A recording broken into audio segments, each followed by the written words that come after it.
Baik, kita ke Bang Fahri. Bang Fahri, ini kan kalau melihat semangat rekonsiliasi yang digaungkan oleh Pak Prabowo untuk mengajak PDIP bergabung ke pemerintahan ini sangat baik ya untuk kestabilan pemerintahan di 5 tahun mendatang. Tapi bagaimana dengan fungsi checks and balance ya untuk menjadi kekuatan penyeimbang oposisi di luar pemerintah? Ini seperti apa, Bang?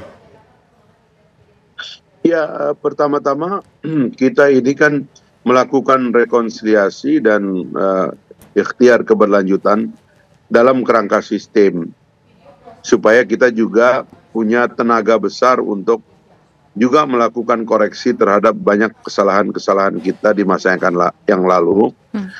Terutama yang kami sering katakan itu adalah memurnikan presidensialisme, bahwa yang menang dalam pemilu itu adalah yang disetujui proposalnya oleh rakyat, dan proposal Pak Prabowo adalah rekonsiliasi, ya, tidak saja dengan Pak Jokowi tapi meluas, dan juga melanjutkan gagasan-gagasan baik yang sudah dilaksanakan oleh Pak Jokowi, termasuk di dalamnya adalah meneruskan proyek pembangunan IKN, kemudian meneruskan proyek hilirisasi yang akan menjadi sumber daripada pemasukan negara yang besar, dan juga meneruskan program-program kesejahteraan yang sudah dimulai oleh Pak Jokowi di semua bidang.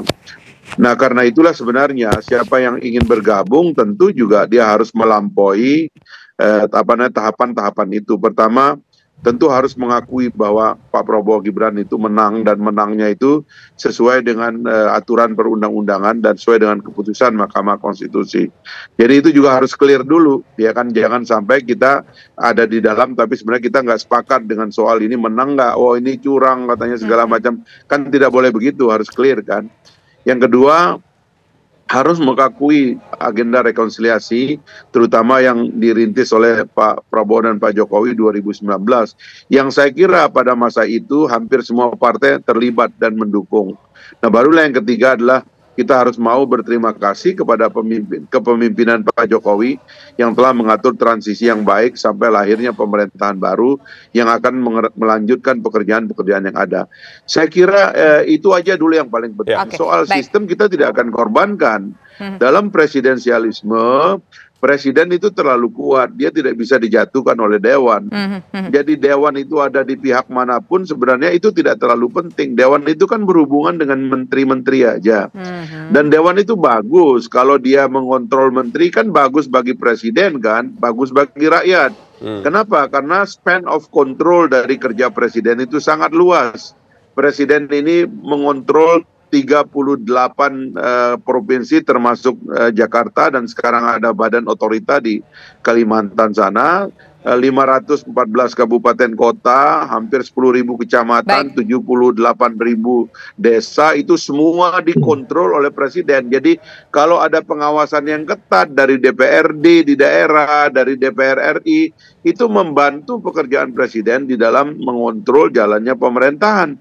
Dan mereka tidak akan bisa menyentuh presiden. Jadi tidak ada kekhawatiran presiden bahwa partai-partai ini dia berada di dalam pemerintahan atau tidak, itu soal yang terpisah dengan sistem kontrol kita kepada pemerintah. Kita dapat poinnya, Bang Fahri. Tapi saya ingin menuju ke Mas Aryo Seno. Mas Aryo Seno, kalau soal rencana pertemuan yang sudah begitu santer terdengar ini, lantas bagaimana suara dari PDIP sendiri secara keseluruhan, kader-kader di tingkat akar rumput? Apakah menginginkan PDIP bergabung dengan pemerintahan yang nanti akan dilantik, atau ya sudah nggak apa-apa kita berada di luar pemerintahan aja? Pengennya itu kalau suara akar rumput seperti apa?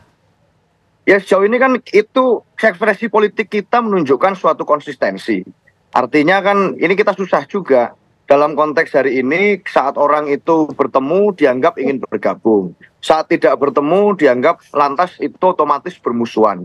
Saya rasa kan tidak begitu. Dalam kerangka membangun negara Pancasila, saya rasa gotong royong ini dalam berbagai posisi politik ini diizinkan sesuai konstitusi yang ada. Dan dalam konteks ini jangan lupa Pak Prabowo sebagai Ketua Umum Gerindra adalah partai pemenang pemilu presiden, dan PDI Perjuangan sebagai partai pemenang pemilu legislatif. Saat ada pertemuan terjadi, jika dialognya memang membicarakan tentang hal-hal yang sifatnya beyond politik pragmatisme, saya rasa itu bukan sesuatu yang normatif, bukan sesuatu yang naif, bukan sesuatu yang kecil maknanya, tetapi bicara tentang sesuatu yang lebih luas. Nah, sejauh ini kami kan konsisten dalam sikap politik kami. Contohnya bagaimana? pasca partainya Bang Fahri, Om Fahri misalnya menggugat ke Mahkamah Konstitusi dan diizinkan di banyak daerah kami untuk bisa mengajukan calon sendiri pasca keputusan konstitusional itu, kami menunjukkan kok bahwa kami berani menunjukkan mengusung partai kami sendiri dengan kader kami sendiri untuk maju di daerah-daerah yang sangat strategis, daerah-daerah yang itu adalah etalase politik, daerah-daerah yang di berbagai kekuatan politik lain menyatu menjadi satu, kami berani untuk mempunyai nyali politik mengajukan nama kader kami sendiri. Buat kami sejauh ini ekspresi dan sikap politik kami masih konsisten. Kita berani untuk mengambil jalan yang mungkin berbeda, jalan yang mungkin lebih diasosiasikan sebagai kritis, jalan yang diasosiasikan oleh publik sebagai jalan yang konsisten terhadap sikap kami terhadap Pilpres kemarin. Jadi buat kami sejauh ini masih nuansanya seperti itu. Apapun itu nanti hasil pertemuan nanti, jika pertemuan itu dilakukan, kami yakin bahwa yang dibicarakan di sana bukan hanya soal bagi-bagi jatah menteri. Itu Mas Adit dan Mbak Tisa. Baik, kita ke Pak Slamet. Pak Slamet, kan kita tahu bahwa tadi Anda menyampaikan kritik yang begitu luar biasa ketika PDIP akan bergabung ke kabinet Pak Prabowo. Tapi kan juga Pak Prabowo ini membutuhkan dukungan yang kuat untuk menjaga kestabilan selama 5 tahun ke depan. Jadi sebetulnya solusi yang ditawarkan harusnya seperti apa?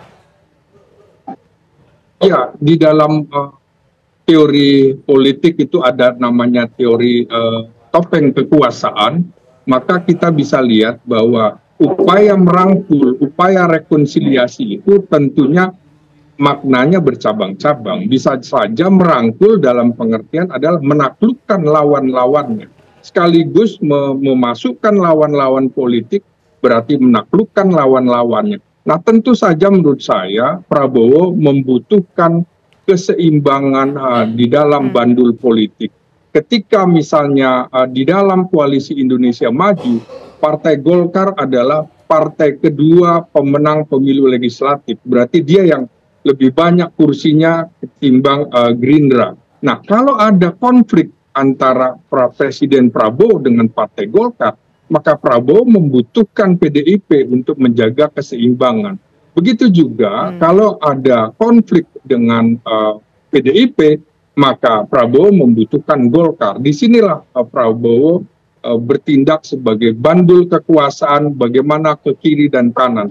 Jadi tidak bisa disebutkan bahwa ini sekadar sebuah rekonsiliasi, tapi ini adalah strategi Prabowo untuk menguasai partai-partai politik. Nah, kekhawatirannya adalah ketika tidak ada partai yang mau menjadi beroposisi, melakukan kritik yang sangat kencang, yang sangat strategis, baik itu terutama di parlemen, maka ini yang sangat disayangkan, yang sangat dikhawatirkan pemerintahan ini bisa menjadi sebuah pemerintahan yang otoritarian. Itu kekhawatiran para ilmuwan politik. Baik.